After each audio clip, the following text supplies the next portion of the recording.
دنیا کا سب سے قابل رشک انسان وہ ہے جس کا رزق اس کے لیے کافی ہو، جس کی بیوی اس کی آنکھوں کی ٹھنڈک ہو، جس کا گھر اس کے لیے باعث آرام ہو اور وہ قرض کے بوجھ سے آزاد ہو۔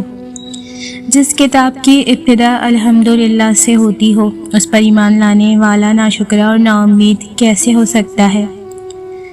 اپنی خوشیاں اور غم اپنے تک محدود رکھیں، کیونکہ لوگ خوشیوں کو نظر لگا دیتے ہیں اور دکھوں میں مزید دکھ دیتے ہیں۔ انتقام نہ لو، جب کوئی تم سے زیادتی کرے تو اس سے انتقام مت لو، بلکہ دور سے مشاہدہ کرتے رہو۔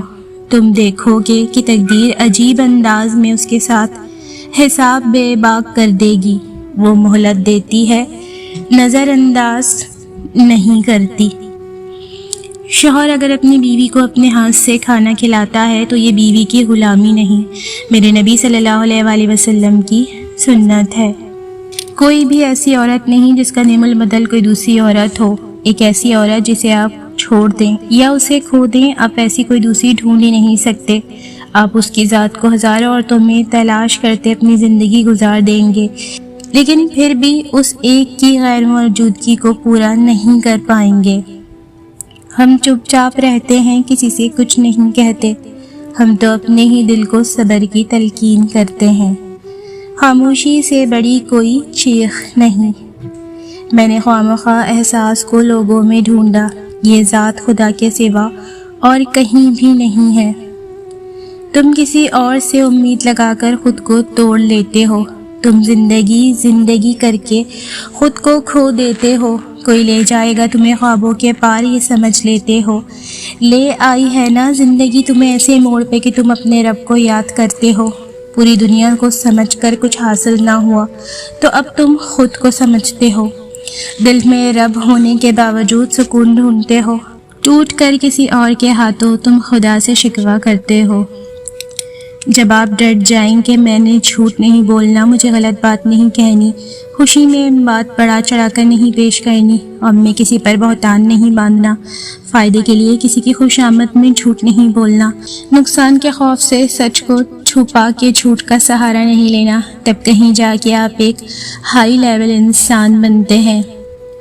جب تم محسوس کرنے لگو کہ تم آخری حد تک آزمائے جا رہے ہو تو سمجھ جاؤ کہ تمہارے معاملے کا فیصلہ اور اللہ کی جانب سے مدد کا وقت یقیناً بہت قریب آ رہا ہے۔ بس تم اللہ کے حکم کے انتظار میں صبر کرتے رہو، کیونکہ اللہ تمہارے صبر کا اجر تمہیں ضرور دے گا اور تمہیں ایسا سکون دے گا کہ تمہیں کبھی نہیں لگے گا کہ تم تنہا تھے۔ اللہ کا وعدہ ہے، وہ اپنے بندوں کو کبھی مایوس نہیں ہونے دیتا۔ میں ٹھیک نہیں ہوں پیارے اللہ، میں بہت درد محسوس کر رہی ہوں، میں ریزہ ہو کر بکھر رہی ہوں، مجھے تھام لیں، سنبھال لیں، جس معجزے کی میں آپ سے امید لگائے بیٹھی ہوں اس کو کر دیجئے، بے شک آپ ہی قادر ہیں۔ میری دعا پر کن فرما کر مجھے سکون دے دیں، میری خواہش بہت چھوٹی ہے، آپ کی رحمت بہت وسیع ہے، میرے ساتھ نرمی کے معاملات فرما کر میری ادھوری دعاؤں کو پورا کر دیں، بے شک آپ بہت مہربان سننے والے ہیں، میری پریشانی دور فرما دیں۔ میاں بیوی آپس میں خوش مزاج ہوں تبھی زندگی پرسکون گزرتی ہے، ورنہ دونوں فرائی پین پر رکھے ہوئے پکوڑوں کی طرح جلتے رہیں گے اور ایک دوسرے کو تلتے رہیں گے۔ ایک شادی شدہ عورت کی کامیاب زندگی کا دار و مدار اس کے شوہر پہ ہے۔ شوہر کا تعاون ہو تبھی عورت بسے گی، چاہے محل میں رہے یا جھوپڑے میں۔ ہمسفر کی اہمیت، ہمسفر خوبصورت نہ بھی ہو، قدر کرنے والا ہونا چاہیے، کیونکہ گھر پیسے اور طاقت سے نہیں، محبت اور اتفاق سے بنتے ہیں۔ تھام کر ہاتھ اپنے ہمسفر کا میں ساری خواہشات پوری کروں گی۔ میرے پیارے اللہ، میں نہیں جانتی کون سی زمین، کون سا دل اور کون سا فیصلہ میرے لیے بہتر ہے۔ میں اپنے تمام کاموں کو تیرے ہاتھ میں سونپتی ہوں، لہٰذا میرے لیے ایسے دروازے کھول دے جن کی وسعت مجھے حیران خوش کر دے، آمین۔ سب سے بڑا تحفہ جو آپ کسی کو دے سکتے ہیں وہ ہے آپ کا وقت، آپ کی توجہ، آپ کی محبت، آپ کی فکر، آپ کا پیار، آپ کا احساس اور ایک مسکراہٹ۔ شوہر پر بیوی کا حق۔ حضرت معاویہ قشیری رضی اللہ تعالیٰ عنہ نے عرض کیا، اے اللہ کے رسول، ہماری بیویوں کا ہم پر کیا حق ہے؟ رسول اللہ صلی اللہ علیہ وآلہ وسلم نے فرمایا، جب تم کھاؤ تو اسے بھی کھلاؤ، جب تم پہنو تو اسے بھی پہناؤ، اس کے چہرے پر مت مارو، نہ اسے بدصورت کہو، اور اس سے گھر کے علاوہ کہیں علیحدگی اختیار نہ کرو۔ بیوی پر خرچ بہترین خرچ ہے۔ نبی کریم صلی اللہ علیہ وآلہ وسلم کا ارشاد گرامی ہے، ایک دینار وہ ہے جو تم نے اللہ کی راہ میں خرچ کیا، ایک دینار وہ ہے جس کے ذریعے تم نے کوئی غلام آزاد کیا، ایک دینار وہ ہے جو تم نے کسی مسکین کو صدقے کے طور پر دے دیا، اور ایک دینار وہ ہے جو تم نے اپنی بیوی پر خرچ کیا۔ ان میں سے سب سے زیادہ ثواب اس دینار پر ملے گا جو تم نے اپنی بیوی پر خرچ کیا۔ ہر رشتے میں غلطیاں تو ہوتی ہیں، لیکن غلطیوں پر سمجھایا جاتا ہے، رشتہ توڑا نہیں جاتا۔ بچے آپ سے وہی سیکھ رہے ہیں جو وہ دیکھ رہے ہیں، کل اچھا ہو یا برا ہو آپ دونوں اس کے ذمہ دار ہیں۔ گھر عورت سنبھالتی ہے، بچے پالتی، کھانا پکاتی، مہمان نوازی کرتی ہے، جو ہی کوئی بیمار ہوتا نرس بن جاتی ہے، دوسروں کے درد پہ رو پڑتی ہے، خدمت کر کے بھی شکوے اور تانے سنتی ہے، خدمت کر کے بھی شکوے اور تانے سنتی ہے، بچت کر کے گھر چلاتی ہے۔ پھر اگر کبھی یہ بھی کہہ دے کہ میری طبیعت ٹھیک نہیں تو سب حیرت سے دیکھتے ہیں کہ بھلا اسے کیا ہونا۔ بیوی پر اپنی کمائی کا احسان نہ جتائیں، اگر آپ مزدور بن کر گھر کا خرچ چلاتے ہیں تو وہ بھی 10 مزدوروں کے برابر گھر کا کام کرتی ہے۔ اگر مرد میں اللہ کا خوف ہو تو عورت کو مرد سے کوئی خوف نہیں ہوگا۔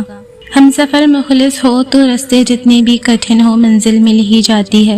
جب پیار ہوتا ہے تبھی لوگ جھکتے ہیں، روتے ہیں، معافی مانگتے ہیں، ورنہ عزت تو سب کو اپنی پیاری ہوتی ہے۔ روٹ جانے کے بعد غلطی چاہے جس کی بھی ہو، بات کرنے کا آغاز وہی کرتا ہے جس کو بے پناہ محبت ہو۔ رشتہ دار مرنے کے بعد رشتہ دار بحث کرتے ہیں کہ روٹی ہماری طرف سے ہوگی، لیکن جب وہی بندہ بیمار ہو تب کوئی نہیں کہتا کہ دوائی ہماری طرف سے۔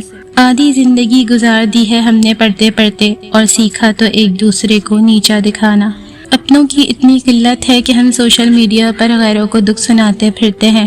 بہت سی شادی شدہ عورتیں اپنے شوہر کے ساتھ نہیں بلکہ اپنے بچوں کے باپ کے ساتھ رہ رہی ہوتی ہیں۔ قیامت والے دن صرف بیوی کی ہی نافرمانیوں کا حساب نہیں ہوگا بلکہ شوہر کی بد کلامی اور ہر ظلم و زیادتی کا بھی حساب ہوگا۔ مرد وہ ہوتا ہے جو غصے میں بھی عورت سے بات کرنے کی تمیز نہ بھولے۔ عورت کی پہچان عزت ہے، جو آپ کی عزت نہیں کر سکتا وہ کبھی بھی آپ سے محبت نہیں کر سکتا۔ کاش یہ دل اپنے اختیار میں ہوتا، نہ کسی کی یاد آتی، نہ کسی سے پیار ہوتا۔ تکلیف تو ہوتی ہے یار، لیکن کیا کریں، ہم زبردستی کسی کو اپنا نہیں بنا سکتے۔ ایسا بھی ایک ماسک بناؤ جس سے نہ حرام لقمہ اندر جا سکے اور نہ کوئی غلط بات باہر نکلے۔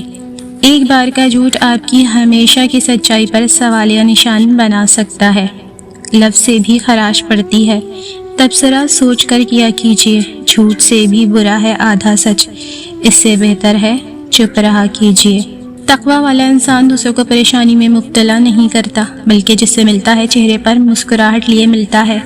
اس کے بولنے اور چلنے میں عاجزی و انکساری ہوتی ہے، وہ خود بھی خوش رہتا ہے اور دوسروں کی خوشیوں میں شریک ہونا جانتا ہے۔ مومن خاموش مگر اندھا نہیں ہوتا، یعنی وہ جانتا ہے کہ کون اس کے خلاف ہے مگر پھر بھی وہ سب کے لیے اپنے دل کو صاف رکھتا ہے۔ بانٹنا سیکھیں، لوگوں میں بانٹتے رہا کریں، دوا نہیں تو دعا ہی صحیح، علاج نہیں تو تسلی، کچھ نہیں تو میٹھے بول اور مسکراہٹ۔ دعا میں اتنی طاقت تو ہوتی ہے، وہ لکھی ہوئی تقدیروں کو بھی بدل سکتی ہے، اور جس رب نے اپنے بندے کی دعا مچھلی کے پیٹ سے سنی، پھر وہ کیسے تمہاری دعا نہیں سنے گا۔ یوں غلط تو نہیں چہروں کا تصور بھی، مگر لوگ ویسے بھی نہیں جیسے نظر آتے ہیں۔ ایسی ہی اچھی اچھی باتیں سننے پڑھنے کے لیے میرے چینل کو سبسکرائب کریں اور ویڈیو کو لائک شیئر کمنٹ بھی ضرور کریں۔ شکریہ۔